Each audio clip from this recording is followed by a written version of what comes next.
Confira o que tem sido feito pelos pesquisadores da UFOP durante este período de quarentena.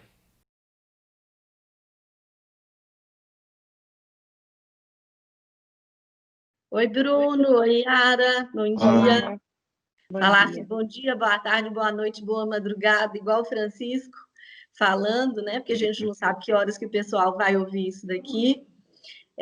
Eu entro em contato hoje com vocês, a gente está conectado para trabalhar um pouquinho o documento que foi enviado aí para os e-mails, né, de vocês e que foi enviado aqui pelo professor Carlos Maria Romeu Casabona, um documento muito importante, aquele documento que se chama intitulado, né, o Grupo Europeu sobre Ética na Ciência e Novas Tecnologias. Eu vou expor para as pessoas que nos ouvirem rapidamente os aspectos gerais do documento, para que a gente entre, e eu acho que esse é um momento da gente discutir e abordar os aspectos mais importantes, talvez, no que diga respeito à limitação de direitos individuais. Então, vamos lá. Esse documento ele vai falar sobre a solidariedade como um valor, e aí vocês vão me também informando aquilo que vocês entenderem como necessário, mas eu trouxe uma abordagem geral, tá bom? Então, a ressalta a solidariedade como um valor, traz a ideia da confiança e da transparência, traz a ideia da força de valores comuns, traz a ideia e a importância da pesquisa e da inovação, e durante esse tempo, mais para o final do documento, ele traça caminhos para sair da crise. E eu gostaria de que nós nos atentássemos para essa parte do documento. E aí, quais são os aspectos principais? Se levanta a ideia de que a proteção à saúde estaria acima dos interesses econômicos na União Europeia, é um documento europeu, né? Segundo os autores do documento, importa manter forte o sistema de saúde, a integridade do sistema de saúde, inclusive da saúde pública, o apoio financeiro a outros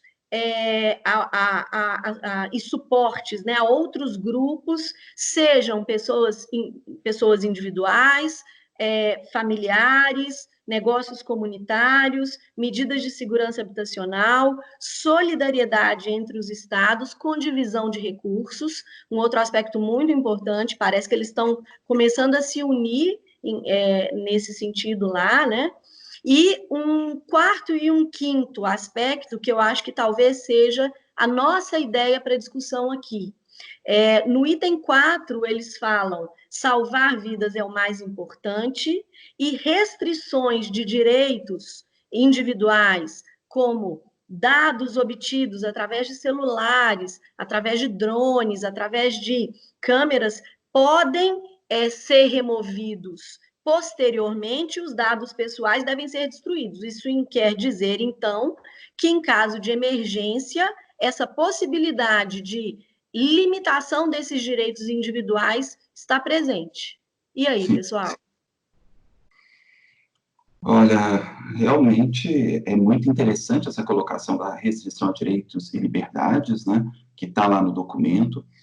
Há, de certa forma, um uso dessa medida no mundo inteiro. Há, inclusive, uma notícia que eu acho muito interessante, de que na China, boa parte das medidas de contenção dessa contaminação se deu a partir do monitoramento dos celulares.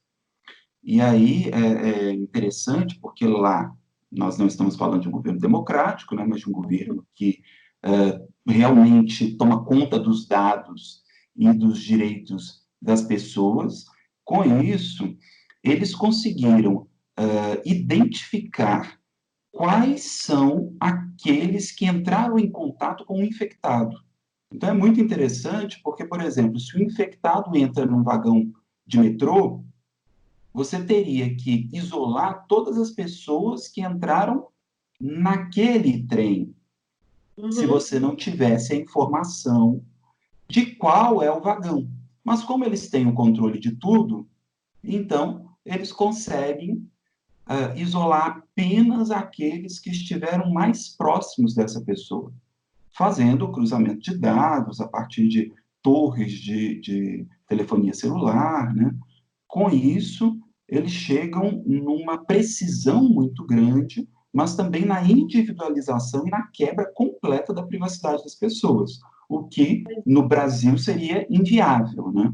Porque a privacidade ela não só está colocada como direito fundamental, como está colocada no Código Civil, e a gente vê que a única possibilidade de suspensão de direitos seria durante o estado de guerra, estado de sítio e estado de defesa, né?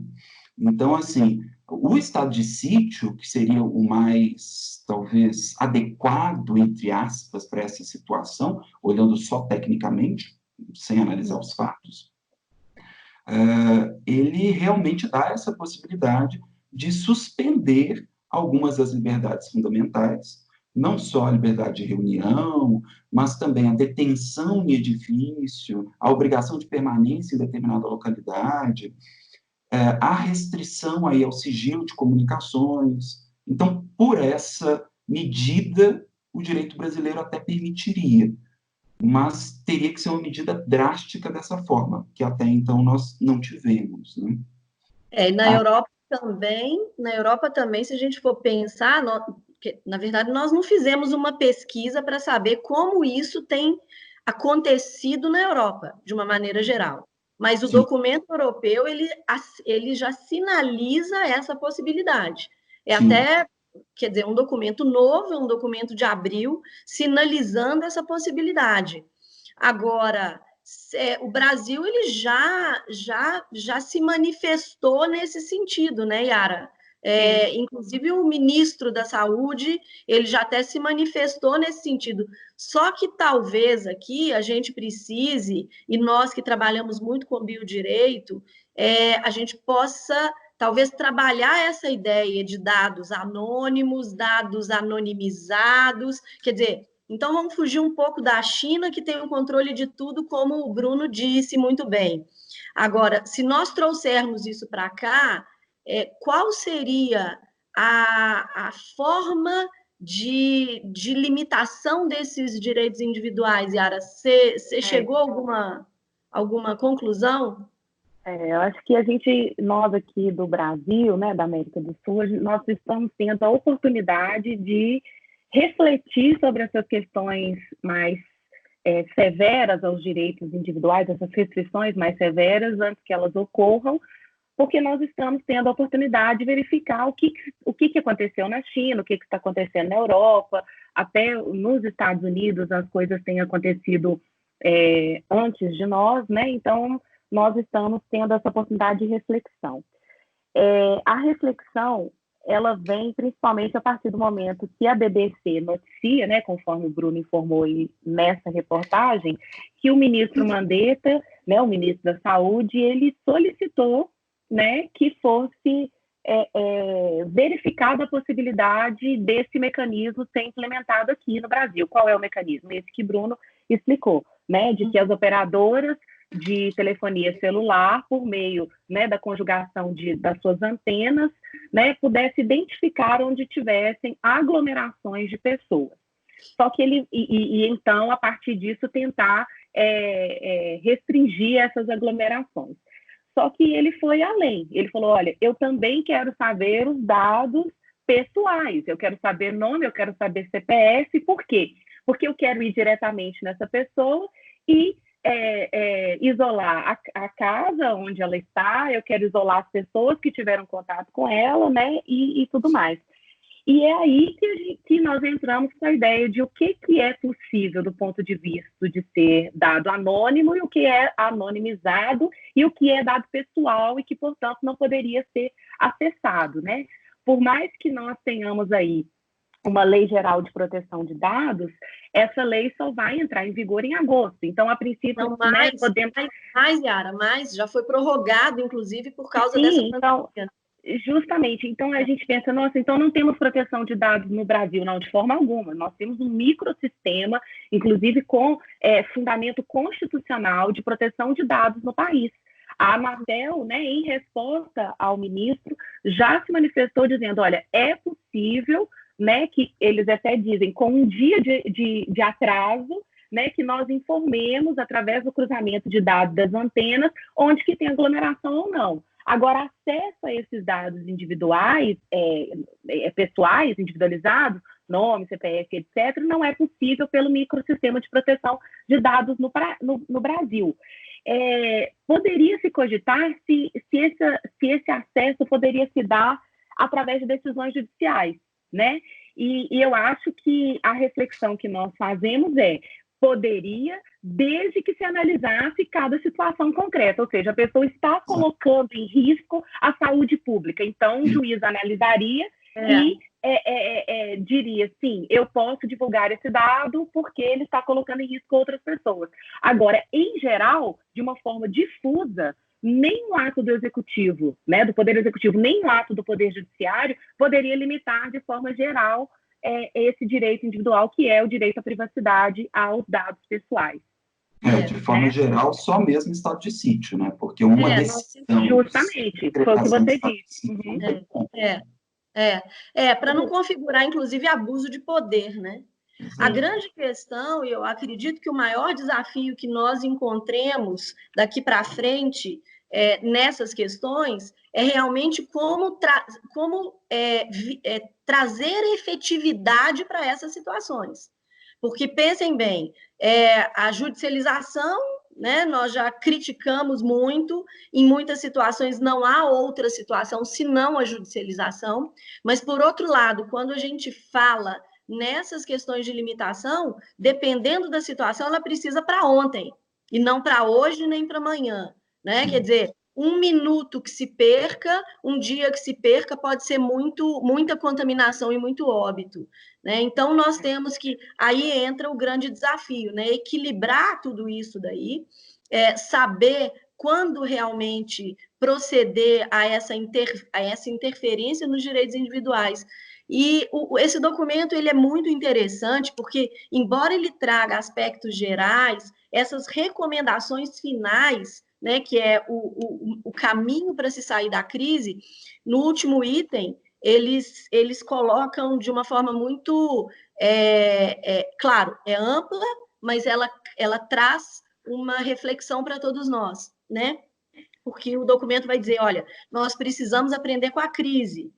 Uma estratégia que talvez precise ser desenvolvida é o fortalecimento da democracia, né? Eles estão pensando a posteriori, um fortalecimento da democracia, de direitos individuais, e também que se tenha uma economia sustentável. E concluem que o mais desfavorecido, no caso, o Estado europeu mais desfavorecido socioeconomicamente, é o mais vulnerável a doenças e a enfermidades. Talvez essa seja uma reflexão para a gente fazer depois de toda essa crise, e, ao mesmo tempo, nós temos que acompanhar essa interferência, essa limitação de direitos individuais e como isso vai ser feito ao longo dessa pandemia. Aqui no Brasil e na América Latina é o que mais me preocupa pessoalmente como pesquisadora, né, de direitos humanos. Por quê? Porque essas limitações que se justificam neste momento não se justificam no momento não igual a esse, né? Então, nós temos que tomar muito cuidado para que lutas que fazemos há anos e anos não venham a permanecer em violação desses direitos, ou restrição desses direitos, posterior à crise, à pandemia. Acho que é essa luta que a gente tem que fazer. Eu acredito que seja essa mesma preocupação da Europa nesse momento, né?